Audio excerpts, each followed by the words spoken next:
I was 42. I built this family with my hands. After 17 years of marriage, I got a storm instead of a goodbye, screamed at me in the kitchen.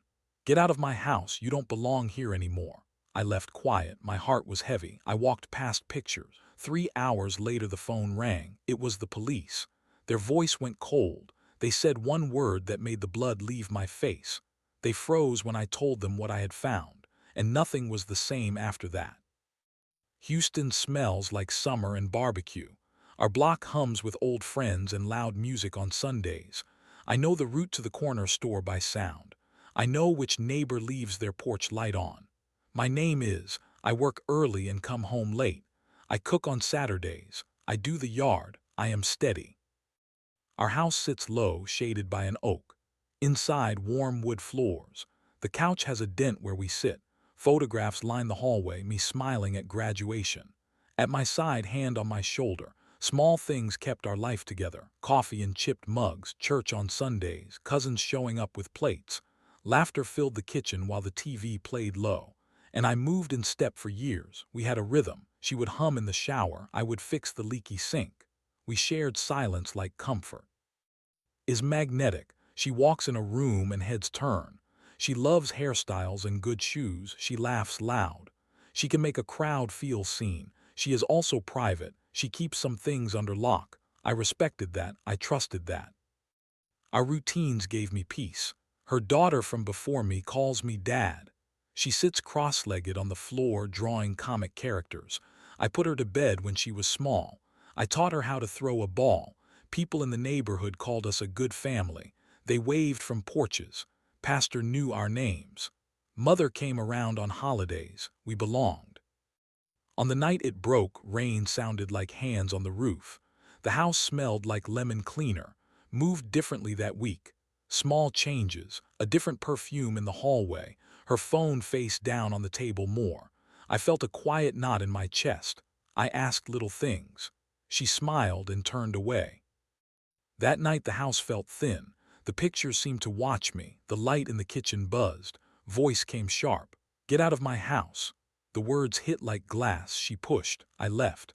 I walked down the driveway in the rain, holding only the shape of my own hands. I didn't know the lie that would follow, but I felt cold and I knew something was off. The wind picked up. I had no idea what was coming next. After I left, I stayed with my cousin. He lives 2 blocks over. Makes tea and asks too many questions. I let him. I replayed words like a busted record. I wanted reasons. I wanted anger. Mostly I wanted truth. Called once that night. Her voice was tight. You need to stay away. She said it like she wanted me gone for good. She didn't call back. I felt the world tilt. The next morning I drove by slow. The house lights were off. Waved from the window when she saw me. She mouthed, I'm okay. I waved back. My heart sped. I told myself to breathe. I told myself to wait, but waiting felt like surrender. Small signs piled like crumbs. Her phone buzzed under a pillow now. She deleted messages in front of me. When I asked, she said, it's nothing. She started wearing a different perfume. New clothes showed up in the bedroom. She said she was just treating herself. Her laugh was sharper. She stopped telling me things. I noticed the way she glanced away when I reached for her hand. The silence grew teeth. At family dinner she was cold. At church she prayed with folded hands, but her eyes slid away. Her mother began to visit less, started leaving the house late at night to run errands. I checked the calendar, nothing scheduled. I called friends, they shrugged. Been busy, they said. She's stressed. People who loved us gave me thin answers. I tried to talk. I asked gentle questions. You good? Her eyes narrowed. Why you acting different? I said once in the doorway, fingers on the frame. She brushed past. Don't do this, she told me. Her voice held a warning. That warning made something harden in me. One evening I came home early. I wanted to surprise her. The house smelled faintly of cigarettes. I stopped at the threshold. I heard voices, low laughter, not hers. I stepped in quietly. Sat across from a man I didn't know. He wore a cheap suit and a lazy grin, was drawing at the kitchen table. The man stood when he saw me. He introduced himself like he owned the room. I felt a cold squeeze in my chest. Smiled in a way I hadn't seen in years. It felt like a mask. I did not explode, I left. I sat on the hood of my car and watched their lights fade. I counted breaths. I thought about what this meant. The man was not a neighbor. He was not a pastor. He was new. Truth bled in small ways. I found a receipt in a drawer for a hotel room. The dates matched the nights she was working late. Her credit card showed charges for dinners at places she rarely visited. Her email had an unread message flagged with professional talk. Nothing screamed infidelity the way the silence did. The silence carved the house into two. I started to notice how avoided eye contact with me like she was practicing the shape of a lie. Her posture stiffened when I asked about money. When I mentioned selling the old truck, she flinched, like I'd touched something raw. She rode her fingers through her hair differently now, deliberate, like a rehearsed move. Those little habits shouted betrayal. Still, a bigger blow waited. Came to me one afternoon, voice small. "Dad, Ms. said you took money." The sentence landed like a punch. I blinked. "What money?" I asked. She stammered. "She said you took her purse. She said you stole from her." Eyes searched mine for truth. My chest constricted. I had never touched purse like that. The idea of being called a thief in my own home felt like a joke gone wrong. I went to the house. We argued through the door. Voice rose. Neighbors gathered to listen. She said I had taken from her. The words felt wrong and heavy. People who saw us looked unsure. I felt a hot shame I had not earned. My mind churned. Was this a cover? Was this a setup? I tried to keep my hands steady. That night I sat on my stoop and watched lights blink across the block. My phone buzzed with unknown numbers. I felt the world tilt again. I needed proof. I needed to know what was true. I did not know then that the lie was growing teeth. I only knew I would not let it swallow me without one last stand. The discovery came by accident. I had been methodical for days. I had installed a cheap app on an old phone I kept in my glove box. I told myself it was for work calls. I told nobody. I needed to see. I needed to know who was calling, who was meeting, what story they were building. One rainy afternoon, my hands shook as I scrolled. The app logged messages. There was a text thread between Renee and someone labeled only by a number. The words were blunt. "We did it. Make him leave. No one will believe him." My breath hitched. I read again. Each line felt like a nail. The texts were cold. The tone was precise and practiced. Then I found a voice memo. I almost dropped the phone. The memo was brief. A woman's voice, Renee's, said, "Just tell him you saw the money missing. Make him angry. Make him go." I listened until the file ended. My throat closed like a fist. The room swam. I sat down hard. I went into the house that night like a man moving through water. The kitchen light hummed. The clock buzzed. Renee stood by the counter smoothing a napkin. "Forrest," she said. Her voice held a calm I had not heard in weeks. I held up the phone. "I heard this," I said. My voice was flat. I put the memo in front of her like evidence. Her face went through an expression small and fast. Surprise, then anger, then a practiced hurt. "Where did you get that?" she asked. Her eyes flicked to the phone and away. I watched her fingers. They trembled for a second and then stillness. "You told someone to lie about me," I said. My voice cracked. I felt the room narrow. The air tasted metallic. My hands were cold on the phone. Lights from the street made patterns on the table. Seanley watched from the doorway, silent. Renee laughed once. It sounded small. "You don't know what you're talking about," she said. Her tone tried for wounded. Pain played on her face just long enough to feel honest. I had loved that face. I had trusted it. Now it was a tool. I showed the receipt and the credit statements I had quietly collected. I slid photocopies across the counter. I watched her watch them. The truth pinned us both in a room. Her breathing changed. She turned away and ran fingers through her hair. "You're being paranoid," she said, then softer. "You are trying to ruin me." My heart hit my ribs. "You told Seanley I stole from you," I said. "You told the neighbors." My hands were steady now. The rage was small and controlled, like a blade folded. "You lied about me." Renee's face cracked. For a heartbeat, something raw showed. She dropped to a chair and laughed in a way that was almost a sob. I did it to protect her, she whispered. She made it up, she stopped. The sentence closed on itself. Shanley started to cry then, she said. She told me to, she said you don't belong here. Her voice scraped. Tears mapped lines across her cheeks. I moved to her and pulled her into my arms. I felt her small body tremble against my chest. She smelled like crayons and fear. Then the phone rang. The caller ID said unknown. I answered. It was the precinct. Mr. Forrest, the officer said. His voice was flat. We need you to come down. I glanced at Renee. Her face was a mask again. She looked calm, too calm. I told the officer I would come. I walked to the door and stopped. From the hallway, Renee called, "Don't do anything stupid." I walked out like a man walking to court. The rain had stopped. The street held its breath. I did not know whose hand I held in the shadow, the truth or the lie. I only knew this: I had proof, and proof would change everything. That night I realized everything was about to change. After that night I breathed slow and low. I kept my hands visible. I did not shout. I did not threaten. I moved like a man who had learned patience. Quiet has power. I learned that in church. I learned that from Marcus. I learned it now. First I gathered. I made copies of texts, voice memos, receipts. I printed bank statements. I recorded the dates of strange nights. I used my old work laptop and burned everything to a flash drive. I labeled folders. I filed things in order. I created a map of lies. Each piece fit like a stitch in a seam. I met with a lawyer I trusted. Her name was Ms. Green. She is a small woman with sharp eyes and softer hands. She looked at the papers and did not flinch. We move slow, she said.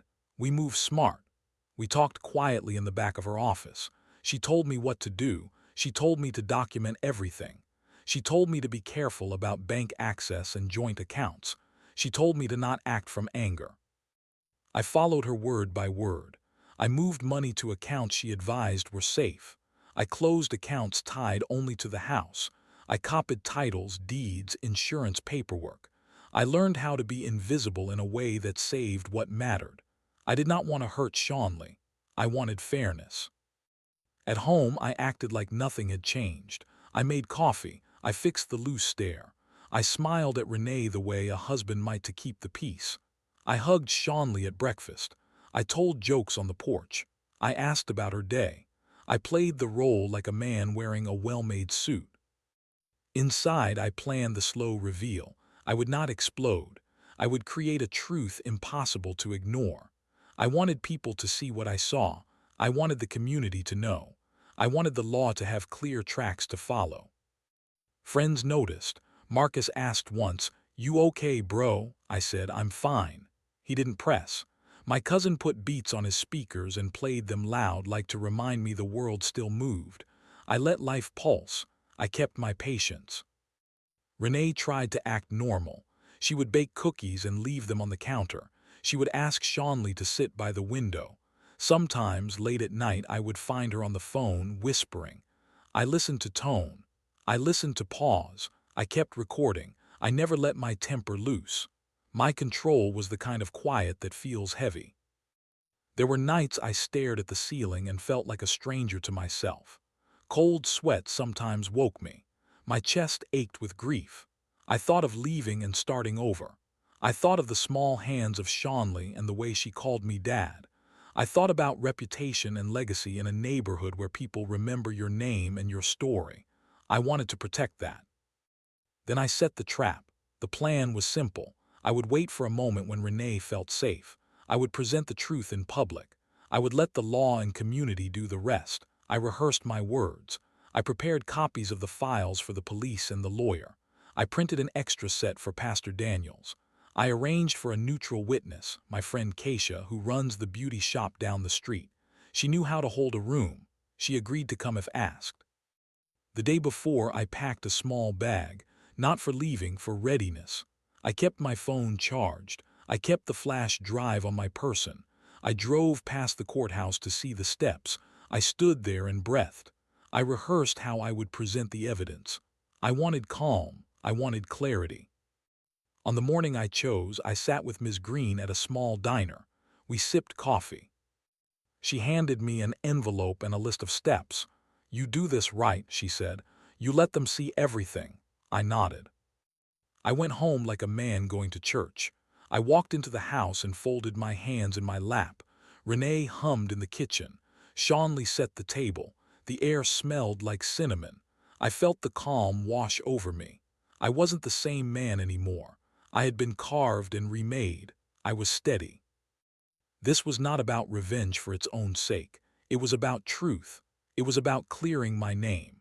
It was about protecting my bond with Seanley. But I won't lie, there was a quiet satisfaction in watching the plan come together. I played the part of the loving husband while the pieces locked into place. The day I chose to confront her, I was no longer the same man. I picked a Sunday afternoon. The house smelled like Sunday supper. Pastor Daniels was coming by under the pretense of praying over the family. Keisha from the shop would be there too. Ms. Green arrived quietly. I set the table and poured sweet tea. I kept my voice soft. I kept my hands open. Renee came in from the yard with flowers. She blinked when she saw a small group in the living room. "Forrest?" she asked. Her voice tried for surprise. I looked at her and felt a deep calm. "Sit down," I said. My voice was steady. I did not shout. I did not raise it. Seanley sat close to me, Pastor Daniels folding his hands. Keisha perched like a guard. Ms. Green placed the folder on her knee like a judge. I told them the story. I spoke in short sentences. I let the facts breathe. I slid copies of texts across the coffee table. I played the voice memo. The room went quiet. The sound of Renee's breath was loud. She tried to speak. "Forrest, you don't understand." Her words sounded small. She reached out to touch my arm. I pulled back gently. "I understand enough," I said. I put another envelope on the table. "I have the receipts. I have bank statements. I have messages telling Seanley what to say." Renee's face turned colors I knew, pale then red. She stood. Her hands shook. Her body language said she was unprepared for the room to look like a courtroom. She smiled, then the smile slipped. "You planned this," she said. "You set me up." Pastor Daniels leaned forward. "Renee," he said, "is this true?" His voice was soft. The pastor and the community were part of our life. The weight of that made her look smaller. Her voice cracked. She denied first. Then her shoulders began to slump. She tried to blame stress, money, fear. She said I was protecting Seanley. Her words came out raw. She was scared. She said you were different. I panicked. Seanley put her head on my shoulder and cried. My arms wrapped around her. Keisha covered her mouth. The room held its breath like it was watching a slow fall. Ms. Green stood and laid out the legal steps. She explained how the messages and the recordings would be given to the police. She explained how we would file for protection and for clear separation of finances. Renee's eyes darted. She pleaded, "Please, please don't ruin my life." I didn't gloat, I didn't smile, I stayed calm. "I'm not trying to ruin anyone," I said. "I want the truth. I want the lies to stop." There were tears in my voice. There was steel under them. Neighbors began to whisper when word spread. A line of family friends started to form at the door. Some looked shocked. Some looked like they had suspected. People looked at Renee differently now. Her confidence slipped. She looked at faces that used to support her and saw judgment. Renee broke down. She ran her hands through her hair and cried like a woman who had lost a stage. She admitted she had coached Seanley. She admitted she had told neighbors certain things to make my leaving easier. She said she was scared of being alone, scared of shame, scared of losing face. Her confession spilled like water. The police came later that afternoon with a report. They had already started an inquiry after my earlier call. Upon hearing the recorded memo and seeing the documents, they took statements. I watched Renee's body go still when they read certain lines. Her plea to be believed dissolved. In front of the room, I felt my power back. It was quiet, not loud. I was not a showman. I was a man who had been wronged and had chosen law and truth over rage. She knew she had already lost. After the confrontation, Things moved with the slow, relentless logic of the law. The police opened a formal investigation. Statements were taken. Seanley's testimony was recorded with care. Ms. Green guided every step. Pastor Daniel sat with Renee in the pews and tried to find words for what had happened. Renee lost privilege in the house. The bank placed temporary holds on accounts tied to her suspicious charges. The title to the truck and certain assets were put in my name as we separated finances for protection. We filed for legal separation so the money trail would be clear. Ms. Green told me to keep receipts and records like a second Bible. The neighborhood watched. People whispered in lines at the corner store. Some offered help to Seanley and me. Some avoided us. Gossip is a small-town habit in every big city. It cuts and it comforts at the same time. Seanley struggled at first. She had been taught to throw blame like a shield. The truth felt heavy on her. She cried in the night. I held her and let her say the things she needed to say. I told her she was loved. I told her that telling lies does not make you safe. I told her that owning up would make her free. There was a hearing. The judge listened to the recordings and reviewed the papers. I sat there with my chest bare in the sense that I had nothing to hide. The courtroom smelled like old coffee and paper. The outcome favored truth. The judge ordered counseling for Seanley and for Renee. There were fines for the fraudulent claims she had made that disrupted our family. The judge made it clear. Lies that harm families have consequences. Renee's reputation changed in ways that always sting. She lost certain friends. Her employment faced questions. She tried to rebuild. I watched her try like a person learning to walk again. She came to terms with what she had done in small ways: visits to counseling, quiet apologies, attempts to fix what was broken. I did not block her from seeing Seanley, but conditions were set. There was accountability. For me, the victory was not about taking everything. It was about clearing my name and protecting my bond with Seanley. I kept my home. I kept my dignity. I kept the parts of life that mattered. I learned to stand again in the light. One night after the hearings, I drove out of the city for a little while. I watched the skyline shrink and then stretch. The sunrise cut through the windshield like a blade of gold. I thought of the years I had given. I thought of the ones still ahead. The road was long. I felt a peace I had not felt in months. Community came back in pieces. Cousins called more. Pastor Daniels brought food. Keisha brought her laughter back over dinner. Life did not snap perfectly into place. It knit slowly. There were scars, but scars can teach. They can also show what healed. In the end, Renee had to face the consequences of her choices. She lost some comforts. She kept other things. The final revenge was not violence or vindictiveness. It was truth, law, and the quiet rebuilding of a life. I walked away stronger. I was still Forrest. I was still a man who loved his family and would fight for them, even when the battle had to be fought with papers and patience rather than fists. If I could tell someone one thing, it is this: calm wins. Hot anger burns what you want to keep.